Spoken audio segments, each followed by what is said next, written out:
Welcome to a new video guys. അപ്പോൾ ഈ ഒരു വീഡിയോയിൽ നമ്മൾ ഡിസ്കസ് ചെയ്യാൻ പോകുന്നത് ട്രേഡ് ചെയ്യാൻ ഏറ്റവും ബെറ്റർ ആയിട്ടുള്ള സെഷൻ ഏതാണ്, അല്ലെങ്കിൽ ഏതൊക്കെ സെഷൻസിലാണ് കറൻസി പേഴ്സിൽ നല്ല രീതിയിലുള്ള മൂവ്മെൻറ്റ്സ് ഉണ്ടാവുന്നത്, ആൻഡ് നമുക്ക് സ്യൂട്ടബിൾ ആയിട്ടുള്ള സെഷൻ ഏതായിരിക്കും. ഈ ഒരു കാര്യങ്ങളാണ് ഈ ഒരു വീഡിയോയുടെ അകത്ത് നമ്മൾ നോക്കാൻ പോകുന്നത്. ഓക്കെ, അപ്പോൾ നോർമലി ആൾക്കാരുടെ സെഷൻസ് എടുക്കുന്ന സമയത്ത് ഇവിടെ നമുക്ക് 4 സെഷൻസ് ആണ് നോർമലി എടുക്കുക. എൻ്റെ ഞാൻ ഈ ഒരു ടൈപ്പിലല്ല, വേറെ ടൈപ്പിലാണ് എടുക്കാറ്. സോ ഞാൻ ഇത് കഴിഞ്ഞിട്ട് ഞാൻ എങ്ങനെയാണ് ആ ഒരു സെഷൻസ് എടുക്കുന്നത് എന്നുള്ള കാര്യങ്ങൾ പറയാം. സോ നോർമലി മാർക്കറ്റിലോട്ട് വരുമ്പോൾ 4 സെഷൻസ് ഉണ്ട്: Sydney, Tokyo, London, New York. Okay, അപ്പോൾ സിഡ്നി സെഷൻ നോക്കുന്ന സമയത്ത് സിഡ്നി സെഷൻ സ്റ്റാർട്ട് ചെയ്യണത് ഇന്ത്യൻ ടൈം നോക്കി കഴിഞ്ഞാൽ ഒരു 2:30 AM സ്റ്റാർട്ട് ചെയ്യണു. എൻ്റെ അത് എൻഡ് ചെയ്യുന്നത് ഓൾമോസ്റ്റ് ഒരു 11:30 AM സിഡ്നി സെഷൻ എൻഡ് ചെയ്യണം. ഓക്കെ, ഇവിടെ നമുക്ക് ആ ഒരു ടൈം കാണാം, ഇന്ത്യൻ ടൈം കാണാം. അതിൻ്റെ അതുപോലെ തന്നെ പിന്നെ പറയുന്നത് ടോക്കിയോ സെഷൻ ആണ്. എൻ്റെ ടോക്കിയോ സെഷൻ രാവിലെ ഒരു 5:30 ആകുമ്പോൾ സ്റ്റാർട്ട് ചെയ്യണു. എൻ്റെ അത് എൻഡ് ചെയ്യണത് ഒരു 2:30 PM സമയത്ത് ആ ഒരു ടോക്കിയോ സെഷൻ എൻഡ് ചെയ്യണം. പിന്നെ നെക്സ്റ്റ് സെഷൻ വരുന്നത് ലണ്ടൻ സെഷൻ ആണ്. സോ ലണ്ടൻ സെഷൻ സ്റ്റാർട്ട് ചെയ്യണത് ഒരു 12:30 ആ ഒരു സമയത്താണ്. ഓക്കെ, ഉച്ചയ്ക്ക് ഒരു 12:30 സ്റ്റാർട്ട് ചെയ്യണം. അതിൻ്റെ അത് എൻഡ് ചെയ്യണത് അഗെയിൻ ഒരു 9:30 PM സമയത്താണ് ലണ്ടൻ സെഷൻ എൻഡ് ചെയ്യണത്.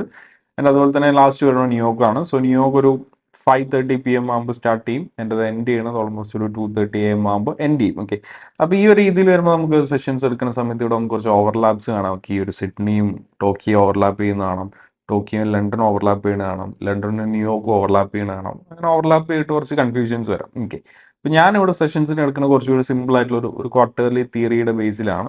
അതെങ്ങനെയാണെന്ന് നമുക്ക് നോക്കാം. ഇവിടെ നമുക്ക് 4 സെഷൻസ് ഉണ്ട്. ഫസ്റ്റ് ഞാൻ എടുക്കുന്നത് ഏഷ്യ സെഷൻ ആണ്, and second session London session ആണ്, ആൻഡ് തേർഡ് സെഷൻ ന്യൂയോർക്ക് AM സെഷൻ ആണ്, ആൻഡ് അതുപോലെ തന്നെ നമ്മുടെ ലാസ്റ്റ് സെഷൻ ന്യൂയോർക്ക് PM സെഷൻ ആണ്. ആൻഡ് ഇവിടെ ഞാൻ ഈ ടൈമിനെ എങ്ങനെ ഡിവൈഡ് ചെയ്യുന്നത് വെച്ച് കഴിഞ്ഞാൽ, നമുക്ക് നോർമൽ ഒരു ദിവസം 24 hours ഉള്ളത്. ആ 24 hours ഒരു ദിവസത്തിൽ ഞാൻ 4 സെഷൻസ് ആക്കി മാറ്റണം, 4 ഈക്വൽ സെഷൻസ് ആക്കി മാറ്റണം. സോ ഈക്വൽ സെഷൻ ആക്കുമ്പോൾ ഇവിടുത്തെ ഓരോ സെഷനും 6 hours ഉണ്ടാവും. ഓക്കെ, അപ്പോൾ ഏഷ്യ സെഷൻ്റെ ടൈം വരുന്നത് മോർണിംഗ് ഒരു 3:30 AM ടു 9:30 AM. നമ്മുടെ സെക്കൻഡ് സെഷൻ പറഞ്ഞത് ലണ്ടൻ സെഷൻ ആണ്. സോ ലണ്ടൻ സെഷൻ്റെ ടൈം പറഞ്ഞത് 9:30 AM to 3:30 PM. Okay, 9:30 AM to 3:30 PM. നമ്മുടെ തേർഡ് സെഷനാണ് ന്യൂയോർക്ക് AM സെഷൻ. ന്യൂയോർക്ക് AM സെഷൻ്റെ ടൈം വരുന്നത് 3:30 PM ടു 9:30 PM. നമ്മുടെ ലാസ്റ്റ് സെഷനാണ് നമ്മുടെ ന്യൂയോർക്ക് PM സെഷൻ. ന്യൂയോർക്ക് PM സെഷൻ്റെ ടൈം വരുന്നത് ഒരു 9:30 PM ടു 3:30 AM. ഓക്കെ, ഈ ഒരു രീതിയിലാണ് ഞാൻ എന്ത് ചെയ്യണത്, സെഷൻസിന് ഇവിടെ ഡിവൈഡ് ചെയ്ത് വെക്കണം. ഓക്കെ, ഇത് ക്വാർട്ടർലി തിയറിയുടെ ബേസിലാണ്. അപ്പോൾ ആ ഒരു ഇതിനകത്ത് നോക്കുമ്പോൾ ഓരോ ക്വാർട്ടറിനും ഓരോ ബിഹേവിയർ ആയിരിക്കും നോർമലി. ഓക്കെ, അത് ഡിഫറെൻറ്റ് കറൻസി പേഴ്സിലോട്ട് പോകുമ്പോൾ ഡിഫറെൻറ്റ് മൂവ്മെൻറ്റ്സ് ആയിരിക്കും. ഇവിടെ ഞാൻ യൂറോ USDയിലാണ് ഫോക്കസ് ചെയ്യണത്. സോ യൂറോ USDയുടെ ബേസിക് ഒരു മൂവ്മെൻറ്റ് എങ്ങനെ ഉണ്ടാകുന്ന വെച്ച് കഴിഞ്ഞാൽ, ഓക്കെ, നമുക്കിപ്പോൾ 4 ബോക്സസ് ആയിട്ട് എടുക്കാം. 4 സെഷൻസ് 4 ബോക്സസ് ആയിട്ട് എടുക്കാം. ഓക്കെ, ഇത് നമുക്കൊരു ഏഷ്യ ആയിട്ട് എടുക്കാം, ഇത് നമുക്കൊരു ലണ്ടൻ ആയിട്ട് എടുക്കാം. ഇതിൻ്റെ കളർ ജസ്റ്റ് ഒന്ന് ചേഞ്ച് ചെയ്യാം. ഓക്കെ, ഇത് നമുക്കൊരു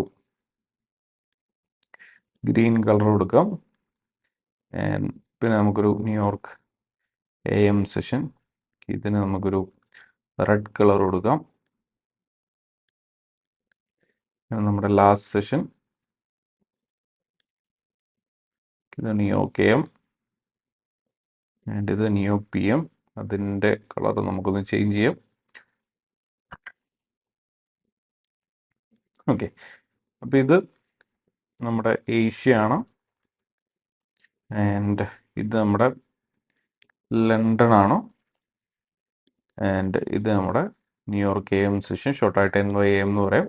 പിന്നെ അതുപോലെ തന്നെ ഇത് നമ്മുടെ ന്യൂയോർക്ക് PM സെഷൻ ആണ്, ഷോർട്ടായിട്ട് NYPM എന്ന് പറയും. ഓക്കെ, അപ്പോൾ ഇതിൻ്റെ അകത്തോട്ട് നോക്കുന്ന സമയത്ത് ഇവിടെ നോർമലി ഞാൻ യൂറോ USD ആണ് എടുക്കുന്നത്. ഓക്കെ, ഞാൻ മേജറായിട്ട് ഫോക്കസ് ചെയ്യണതും ഞാൻ ട്രേഡ് ചെയ്യുന്ന ഇൻസ്ട്രുമെൻറ്റ് ഫോറക്സിലോട്ട് വരുമ്പോൾ യൂറോ USD മാത്രമാണ് ഞാൻ ഫോക്കസ് ചെയ്യുന്നത്. ഓക്കെ, ഇപ്പോൾ നോർമലി ഏഷ്യ സെഷൻ്റെ അകത്തോട്ട് വരുമ്പോൾ നമുക്ക് എപ്പോഴും അവിടെ ഒരു കൺസോൾട്ടേഷൻ അല്ലെങ്കിൽ ഒരു അക്യുമുലേഷൻ ആയിരിക്കും നമുക്ക് ഇവിടെ കാണാൻ പറ്റുക. ഏഷ്യ സെഷൻ്റെ അകത്തോട്ട് വരുമ്പോൾ നമുക്ക് കാണാൻ പറ്റും ഒരു കൺസോൾട്ടേഷൻ അല്ലെങ്കിൽ ഒരു അക്യുമുലേഷൻ ആണ് നമുക്കിവിടെ ഏഷ്യ സെഷൻ്റെ അകത്തോട്ട് വരുമ്പോൾ നമുക്ക് കാണാൻ പറ്റും. ഓക്കെ, ഒരു കൺസോൾട്ടേഷൻ.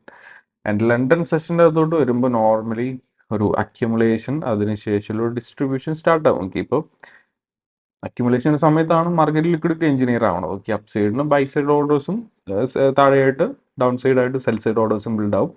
നോർമലി നമുക്ക് ലണ്ടൻ്റെ അകത്തോട്ട് വരുമ്പോൾ എപ്പോഴും ഒരു ലിക്വിഡിറ്റി സ്വീപ്പ് കാണാൻ പറ്റും. ഓക്കെ, ഒന്നുകിൽ സെൽ സൈഡിൻ്റെ അല്ലെങ്കിൽ ബൈ സൈഡിൻ്റെ.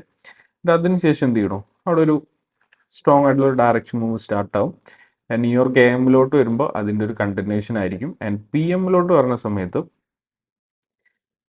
മോസ്റ്റ്ലി ഒരു കൺസോൾട്ടേഷൻ ആയിരിക്കും. സോ ചില സമയത്ത് ഈ പറഞ്ഞ പോലെ നമ്മുടെ ന്യൂയോർക്ക് AM കണ്ടിന്യൂഷൻ ഉണ്ടാവാറുണ്ട്. പക്ഷേ മോസ്റ്റ്ലി ന്യൂയോർക്ക് PM വരുമ്പോഴും ഒരു കൺസോൾട്ടേഷൻ ആയിരിക്കും നമുക്ക് എന്ത് ചെയ്യാൻ കാണാൻ പറ്റുക. ഓക്കെ, അപ്പോൾ ഇതിൻ്റെ അത് കൺസോൾട്ടേഷൻ വരുന്ന സമയത്ത് അല്ലെങ്കിൽ ഒരു റേഞ്ച് ബൗണ്ട് മാർക്കറ്റ് വരുന്ന സമയത്ത് ഇതൊരു ബേസിക് ബിഹേവിയർ ആണ്. അപ്പോൾ ഈ പറഞ്ഞ പോലെ ഒരു കൺസോൾട്ടേഷൻ അല്ലെങ്കിൽ ഒരു അക്യുമുലേഷൻ വരുന്ന സമയത്ത് നമുക്ക് ട്രേഡ് ചെയ്തിട്ട് വലിയ കാര്യമില്ല. ഇപ്പോൾ ഏഷ്യ സെഷനും ന്യൂയോർക്ക് PM സെഷനും വലിയൊരു മൂവ്മെൻറ്റ്സും യൂറോ USDയുടെ കേസിൽ വലിയൊരു മൂവ്മെൻറ്റ്സും കാര്യങ്ങളൊന്നും ഉണ്ടാക്കത്തില്ല.